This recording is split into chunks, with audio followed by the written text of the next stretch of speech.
Are you feeling the love tonight, Heat Nation? Reports are that Kevin Love is on his way to join the Heat, and so is big man Cody Zeller. What role do they wind up playing? What does this mean for the rest of the roster? We answered those questions and many more on today's Locked On Heat.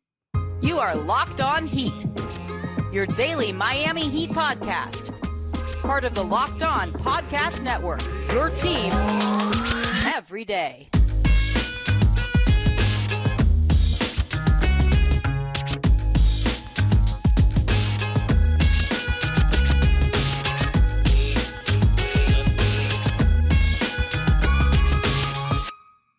All right, welcome to Locked On Heat, your daily podcast on the Miami Heat. I'm Wes Goldberg here with David Ramil, however you might be tuning in on YouTube, Odyssey, or your favorite podcast app. Thanks so much for making Locked On Heat your first listen every day. Today's episode is brought to you by LinkedIn. LinkedIn Jobs helps you find the qualified candidates that you want to talk to faster. Post your jobs for free at linkedin.com/LockedOnNBA. The Miami Heat will sign Kevin Love and Cody Zeller, filling out their roster for the final stretch of the regular season. We'll talk about what Cody Zeller can bring to the team, and if we think Kevin Love is going to start at power forward here in a minute. But first, let's just start with Kevin Love as a player. David, how do you think he's going to help the Heat the most? I think it'll be his floor spacing. I think just bringing a new energy to the locker room, something that we've talked about in recent episodes, and of course his rebounding. Those are the three aspects that I think where he can help the most. Those are the strengths of his game. He's always been a good locker room guy. There's been questions about his role in Cleveland when he was trying to fit in or fit out alongside LeBron James, but that's a very difficult challenge for any veteran player, especially one that had to make such an incredible sacrifice as he did, similarly to what we saw in Miami with Chris Bosh, making that evolution to a star-level player in Toronto who had to take a back seat. For Kevin, he was putting up monster all-NBA-type numbers in Minnesota and then got to Cleveland and was forced to change his game dramatically, become much more of a tertiary role player, and that was not an easy transition for him, one for which he was criticized from a lot of fans. But I think in terms of what he brings to Miami, it's the rebounding, it's the shooting, which he can still do at a high level. The defense is going to be somewhat suspect, but his presence in the locker room, I think, is going to be really beneficial to a team that absolutely needs a boost of energy. The rebounding is such a good point, and it's not one that has been made a lot. I haven't seen a lot of it. The three-point shooting, Kevin Love at his peak would have been the perfect front court partner to Bam Adebayo, and I know that's sort of a Twitter joke, like a running gag, like who would be the perfect front court partner to Bam Adebayo. But even Kevin Love at this point, at 34 years old, like you think of what Kelly Olynyk, Myers Leonard, these kinds of guys were able to do. Right. Were they awesome defensively? No. I think Kevin Love has actually improved defensively. In some respects, like he's not as athletic as he once was. Like he's probably never he's never going to switch on to Steph Curry in the finals and stop him the way he did now, right? Like that's not going to happen. But he wasn't really doing that that's what was so interesting about it when he first did it in the first place. But he's somebody who can play drop coverage, has been in the NBA forever, has seen every kind of offense, every single thing. He's so tuned into what it takes to play winning basketball in terms of knowing the scouting reports and knowing your personnel on the opposite side and all these kinds of things, that he's actually a very smart defender, right? Like if he gets switched out to the perimeter, there's going to be problems, but you could say that about a lot of big men in the NBA, right? So I actually think we're going to talk about him playing next to Bam in a little bit more, but he could play drop coverage. He can man the paint. He can get onto other centers, and he's big enough where he can hold his own in that regard. The spacing, we know, like if you're going to play somebody next to Bam Adebayo, whether it's Myers Leonard, Jay Crowder, Caleb Martin, like whoever is playing next to Bam in the front court needs to be able to space the floor. That's prerequisite. Numero uno, you got to have it, and he has it, obviously. Kevin Love is an awesome floor spacer, awesome three-point shooter, has been for his entire career. Yeah. The rebounding, though, I want to get back to that. Even at this age, David, he's got a rebounding percentage of 20%. That's really good. Now, rebounding numbers, you know me. I'm not a big rebounding guy. I think it's a loser stat. I think losers love to talk about how great of rebounding teams they are. One of the reasons I say that is because raw rebounding numbers are basically useless. It's so important on how many missed shots happen in the game. And so I look at rebounding percentage, rebounding rate, right? You see it one or two ways listed, where depending on NBA.com, Basketball Reference, ESPN, wherever you're getting your stats. And so that's more of a measure of how many rebounds a player gets that are available to that player. And Kevin Love for his entire career has been like up like 20% plus for most of his career. His career total rebounding percentage is 19.4%. That's an awesome mark. Like we remember the old Minnesota days where he was just double doubles every night, 20 points, 13 rebounds a night. It was like every single game for him.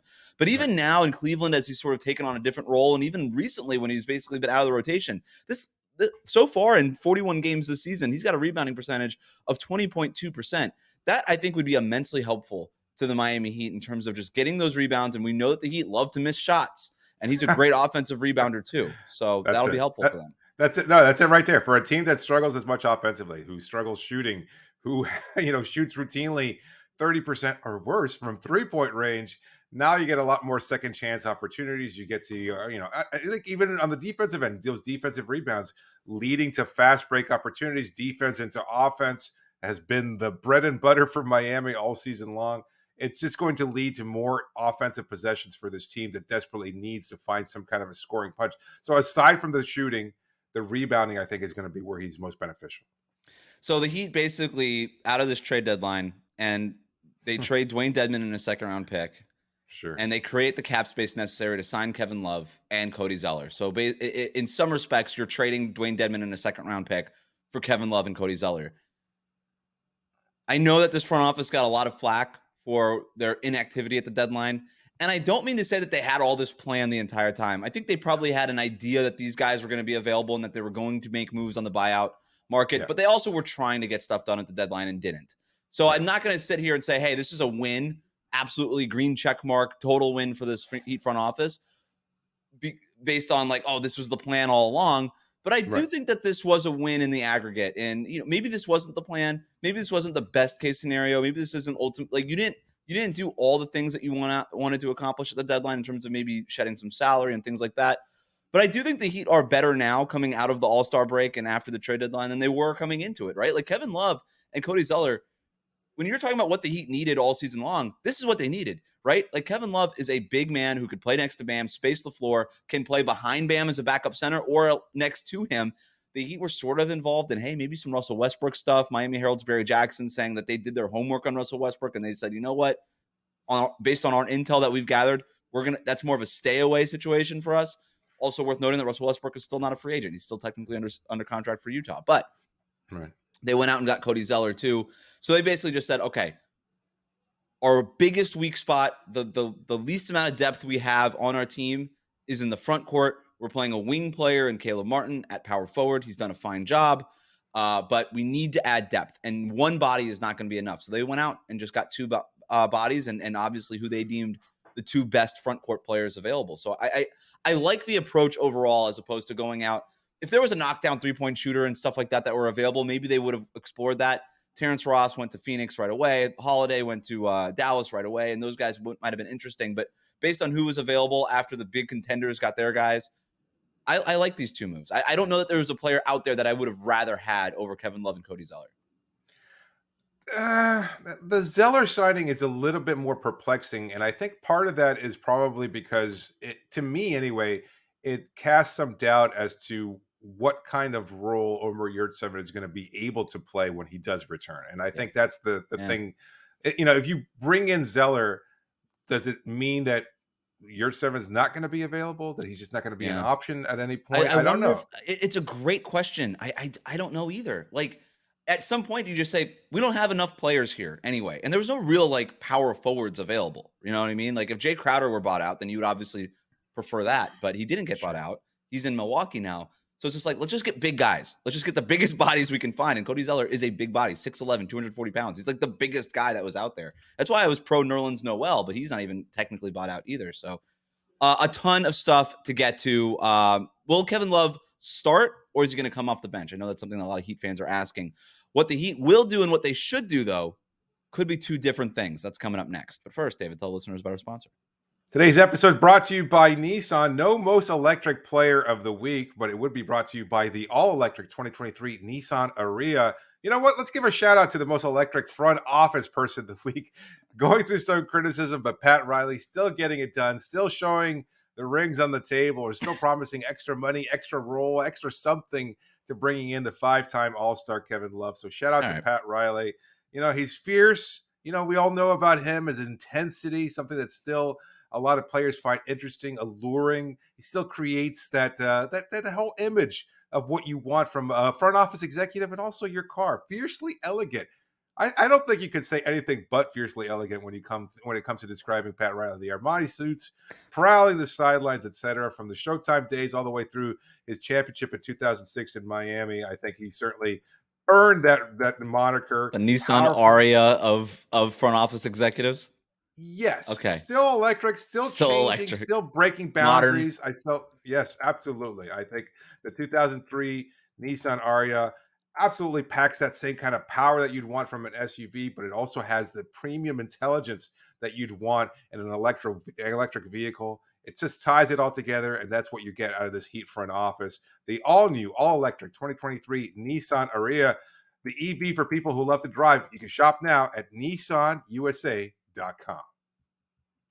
Locked On Heat is available on Apple Podcasts and Spotify, so please do subscribe. The Heat promised Kevin Love a significant role, which is something that he wasn't getting in Cleveland. But what's that going to look like in Miami? Do we think that the Heat are going to start him or bring him off the bench, David?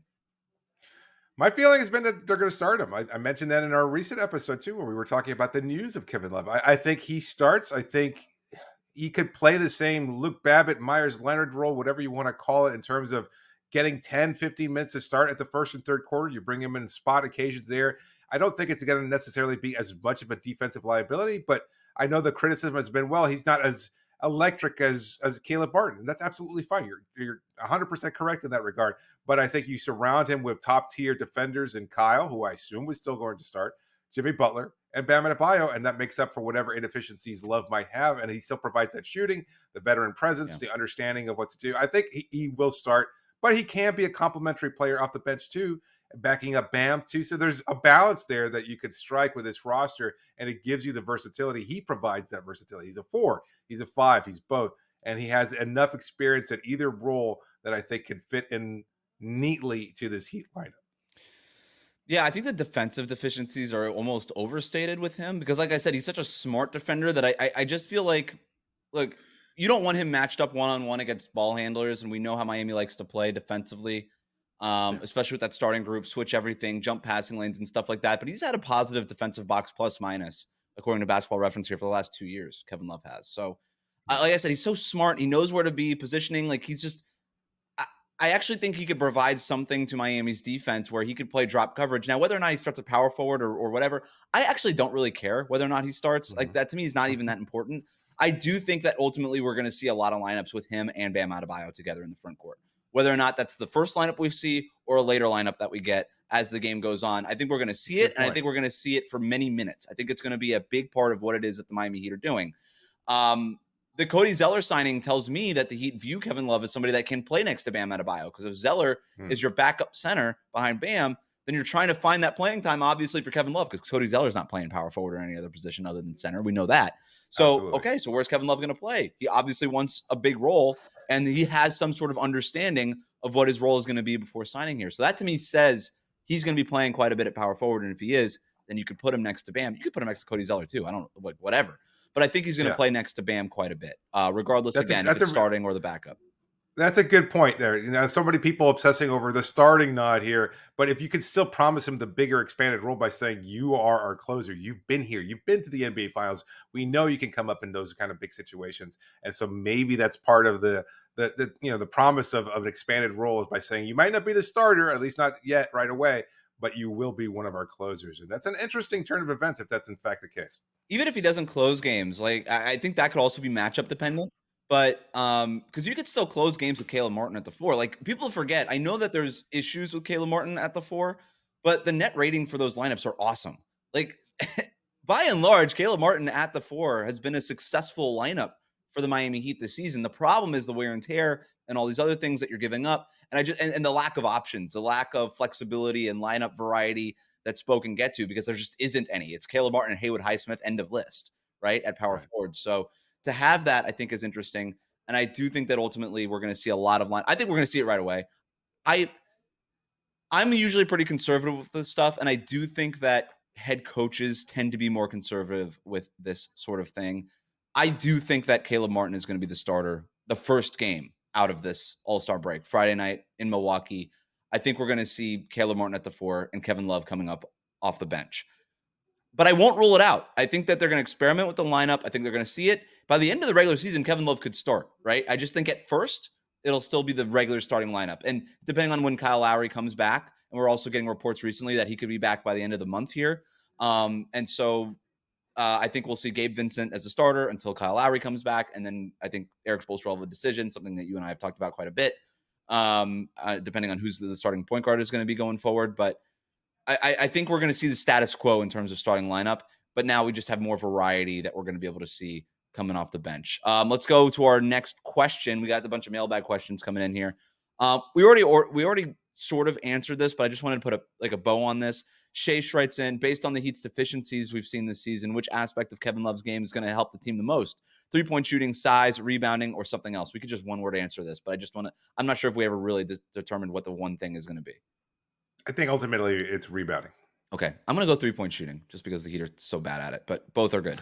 The Godfather writes in, thoughts on defense. Pairing Tyler Herro and Kevin Love will be great for offense, but will we be able to make up for both of their flaws on defense? What do you think? I do think so. I again, like you bring up a good point of the experience factor. I remember talking to him in 2018, and this was before that version of the Cavs kind of had just blown up, and before they traded Dwayne Wade back to Miami, et cetera. It was a team looking for answers. And he told me, look, I've seen so much at this point in time. That was 5 seasons ago, through the bubble, through everything else, through injury. And he's just already seen it. 4 trips to the finals cannot be disregarded. And I think that's such a big part of it. It's like maybe the body doesn't match the mental acuity, right? To say, I recognize this and I just can't match the speed level of some of your quicker ball handlers. Yeah. But just the recognition, calling things out, helping others. Like, I know that played a role in his latter years in Cleveland, even if it didn't manifest the way fans wanted it to on the floor. So I don't think it's going to be quite as egregious. And then there's something to be said. Like, he's not a perfect player. There's a reason he's bought out in the first place and why he was out of the rotation in Cleveland. But you talk to a lot of people who cover the Cleveland Cavaliers and are close to this situation. They're like, we didn't really ever realize why he was fully out of the rotation in the first place. Like, he didn't deserve to be fully out of the rotation. Obviously, there was something going on between him and the front office, and he wanted more, and the front office was trying to move on into maybe, the youth movement in a different era of Cleveland Cavalier basketball and whatever. The Heat get the advantage of that now, and they're the ones here with Kevin Love. I think he could play. I said this before. He's a year removed from being in the 6th man of the year conversation, and rightfully so. Yep. He's still a good player, and there's something also to be said about knowing what it takes to win at the highest level, to win championships, possession on a possession basis, what it takes to lock in defensively. The communication thing is a great point by you. Like, that stuff really matters. Scouting your opponents, being locked in, all this stuff. The Heat are going to the playoffs this year, right? And you need playoff players. You need what Draymond Green calls 16-game players. And he is. Kevin Love is that. Even at this age, at this point of his career, I think that he's one of these guys where if you're Eric Spoelstra, he's one of the 6 or 7 guys that you're going to trust in a playoff series. And I don't know that the Heat had a lot of those guys, honestly, going before. So that's a big thing. No, we just answered that one. Damian writes in, with Bam, Cody Zeller, Omer Yurtseven, and Kevin Love, who can all play center, are the Heat finally planning to give Bam real minutes at power forward, or is Zeller just a backup plan with no real plan for playing time? What do you think? I don't think he is likely to play the 4. I think you and I talked about this, and you pointed out specifically that we saw a hint of those lineups with Yurtseven before. There was a lot of talk about them getting to that point. But with the ramp up of Yurtseven trying to return him back to full strength, with Zeller being so unfamiliar with his team, and with Caleb out there, it doesn't matter. Like, we're focusing on what position Bam plays. If you have Bam and Love out there, as we think they will play occasionally, you could say either one's a center and either one's the forward. It doesn't really matter. It's their roles on offense, leaning to what they do best, and then creating opportunities for everybody around them. That's what their strengths are. I think they're both good rebounders. They're both good passers.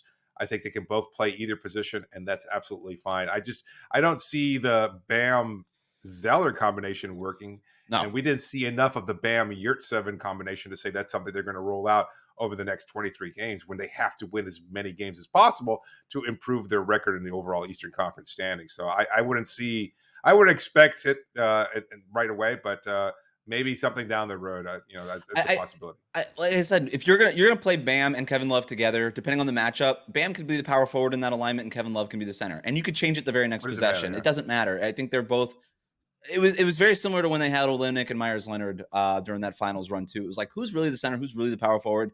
It's very dependent on matchup. You could play Kevin Love in drop coverage as a center and have Bam guard fours. Like, he's good enough to do that, right? And then. Yeah.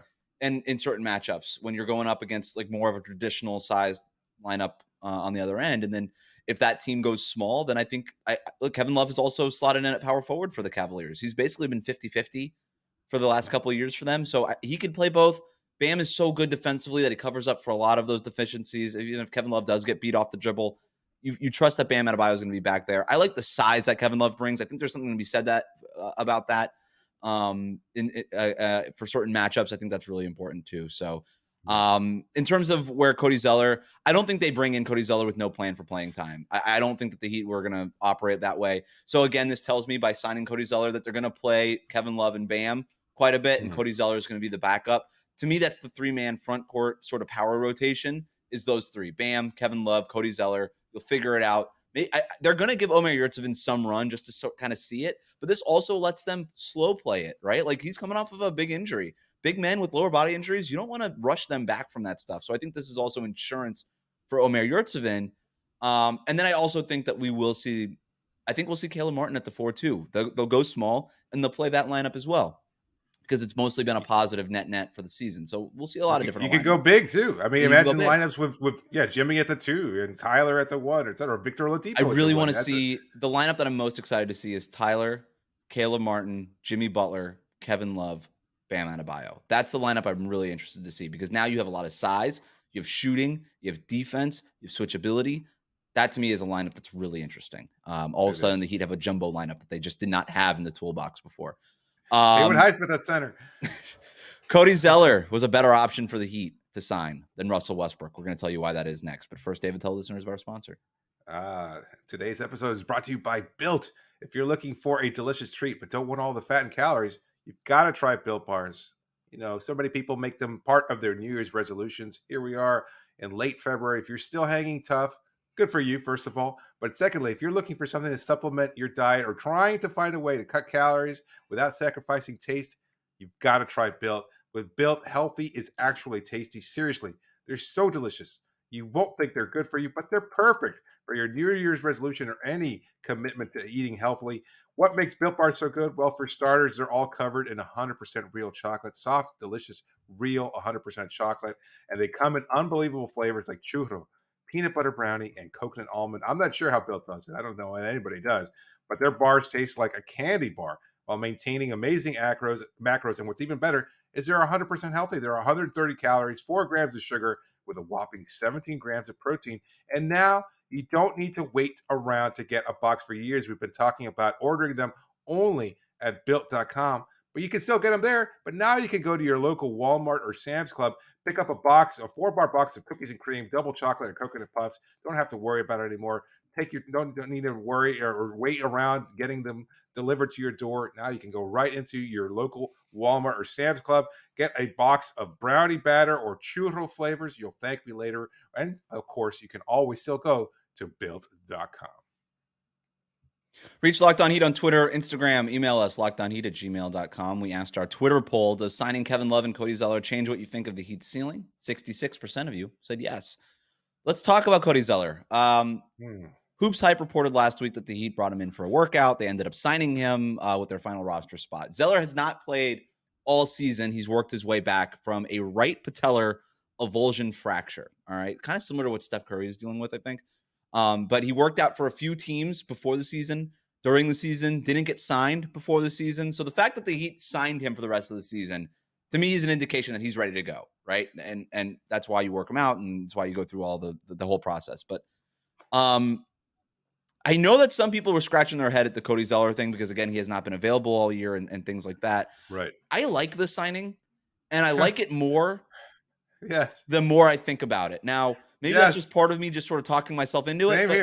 Same here. Experienced center. He's big, 6'11", 240 pounds, like actually big. Like even Kevin Love is 6'8". Bam Adebayo is 6'8", on a good day. Like Zeller is big, and Yes. so he's got decent ball skills. He can run dribble handoffs like he did for many years in Charlotte. Solid rim protector, rebounder. I like the depth behind Bam now with Zeller. Like, it's just somebody that you can trust. We didn't know what Yurtseven was going to look like. Orlando Robinson, as much of a story as that was, you didn't trust him, and he was on a two-way contract. And I don't know that push comes to shove, you trust somebody like as young as Orlando Robinson in the playoffs.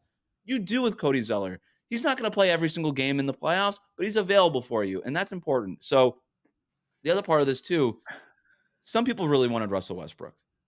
Yeah. Again, worth noting, he's not even a free agent technically. But I do think if the Heat, it's going to be like a Kevin Love situation. Hey, the Heat are there. They're going to promise Russell Westbrook a prominent role in the rotation. Then Russell Westbrook proceeds with trying to negotiate the buyout with Utah. And I don't think that that's going to be there. But why don't you think that they went in the Russell Westbrook direction? Why do you think the Heat went? Well, I think that was part of the due diligence that Barry was reporting, is Yeah. that they were probably digging into it and figuring out what are your goals? Where do you want to go? What do you want to do? Do you want to continue collecting this pay? How much is it going to take for you to agree to a buyout? Does Utah even want to give you said buyout? There's a lot that goes in there. I don't think it was the kind of diligence that a lot of people thought is like, oh, dude, is he good enough? Is he a risk for the Heat front office? No, I don't think that was their concern necessarily. I think they know what kind of person and player Russell Westbrook is, but they were also trying to gauge his level of interest and whether or not they could afford to wait around until he comes to that conclusion. At this point, I wouldn't be surprised if maybe he just sticks around where the Jazz, collects the rest of his pay, and then joins the Clippers as a free agent in the summer. Like, that seems in the possible. offseason. In the offseason, Yeah. exactly. Like, that seems like a possibility right now. If he hasn't agreed to a buyout yet, then I think that seems likely. Or you could collect as much money as you want for the next month and then join him right before the deadline, before you have to get added to the roster. Russell's played with Paul George. It's not like there's no continuity fit with Russell, or trying to figure out who your teammates is. Russell is Russell, and it's always been, regardless of who he plays with. So it's a grenade that you throw into any roster right now, because he's so inefficient offensively, and that's something that you have to consider in basically everything. Like, what alignments do you put him in? What lineups are you playing with? All these things, whether it's the Clippers, the Heat. I just think that the Heat were like, hey, we're such a bad shooting team already. Does he really do anything for us? And the other part of this too is, I don't think it's a coincidence that we're getting the Kyle Lowry news the same day that we're getting the Cody Zeller and Kevin Love news, because so many fans wanted Russell Westbrook, and he's a big name. He's a star that's out there, ostensibly available. I think now we're getting the Kyle Lowry news saying, hey, like, Kyle Lowry's coming back, where are the point guard minutes? Kyle Lowry is still a part of this roster and a better player. And this might shock some Heat fans, and I know I can already see the comments coming.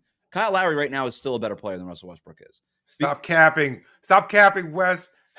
Gabe Vincent is a better player than Russell Westbrook is. Better player, more helpful to this version of the Heat. However you want to phrase it, that's the fact.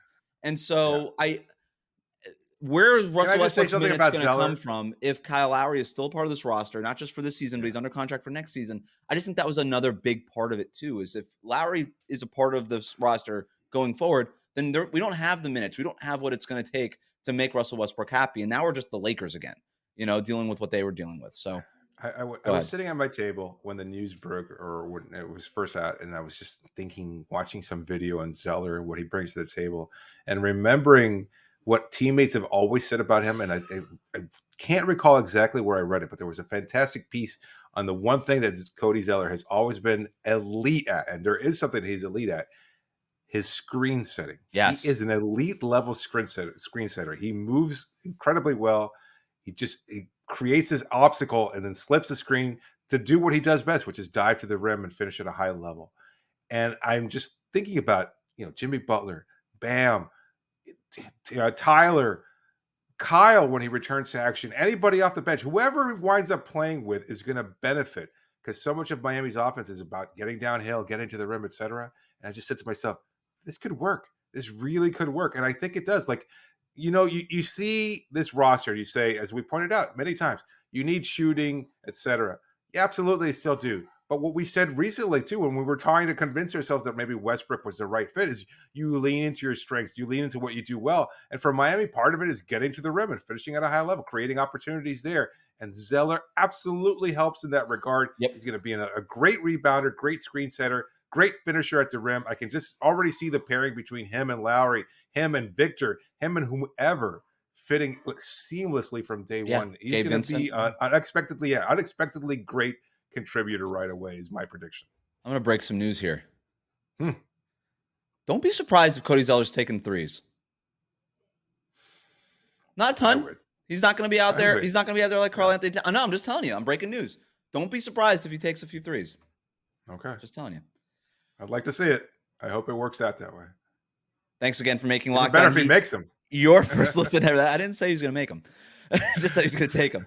Thanks again for making Locked On Heat your first listen every day. Remember to subscribe to new episodes of Locked On Heat on your favorite podcast app and on YouTube. Ring the bell to get notified as soon as our new episodes go up. Now make your second listen game to game NBA, every moment, every top performance, every result. Locked On Game to Game covers every game from across the NBA with local analysis that only Locked On can deliver. Follow Game to Game on Locked On NBA. It's available on the Odyssey app, YouTube, wherever you get your podcasts. We are recording this before the All-Star game, so we're going to have our observations and Bam Adebayo-centric observations about the All-Star game later this week. And I'm sure there's going to be a lot more to carve into on the Cody Zeller, Kevin Love fronts, and a whole lot more. And then, of course, the regular season resumes at the end of the week. So stay with us for the rest of the regular season and the playoffs. Thanks for listening. Thanks for joining me, David. You got it, Wes.